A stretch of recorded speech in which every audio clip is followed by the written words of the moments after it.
Police സ്റ്റേഷനിൽ Pinarayi Vijayan ആഭ്യന്തരമന്ത്രിയായിരിക്കുമ്പോൾ police സ്റ്റേഷനിൽ ചെല്ലുന്നവർക്ക് കക്കൂസിലെ വെള്ളമാണോ കുടിക്കാൻ കൊടുക്കുന്നത്? ആ സ്ത്രീയോട് പറഞ്ഞാണ് പോലീസ് ഉദ്യോഗസ്ഥർ, അതാണ് കുടിക്കാൻ കൊടുക്കുന്നത്.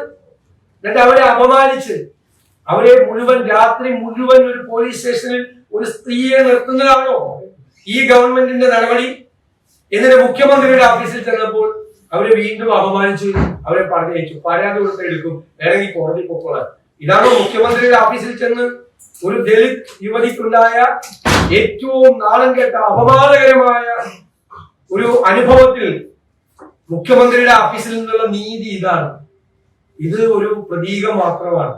കഴിഞ്ഞ നിരവധി വർഷക്കാലമായി ഈ സംസ്ഥാനത്ത് നടക്കുന്ന പോലീസ് ഭരണത്തിന്റെ നേർസാക്ഷ്യമാണ് ഈ 4-ാം വാർഷികത്തിൽ തിരുവനന്തപുരത്തുണ്ടായ ഈ ബിന്ദുവിലുണ്ടായ ഈ സംഭവം. അതിനെങ്ങനെയാണ് ഒരു മുഖ്യമന്ത്രിയുടെ ഓഫീസിൽ കൈകാര്യം ചെയ്തത്? എത്ര വേദനയോടുകൂടിയാണ് കേരളത്തിലെ മലയാളികളെല്ലാം ആ വാർത്തയെ കുറിച്ച് അറിഞ്ഞതും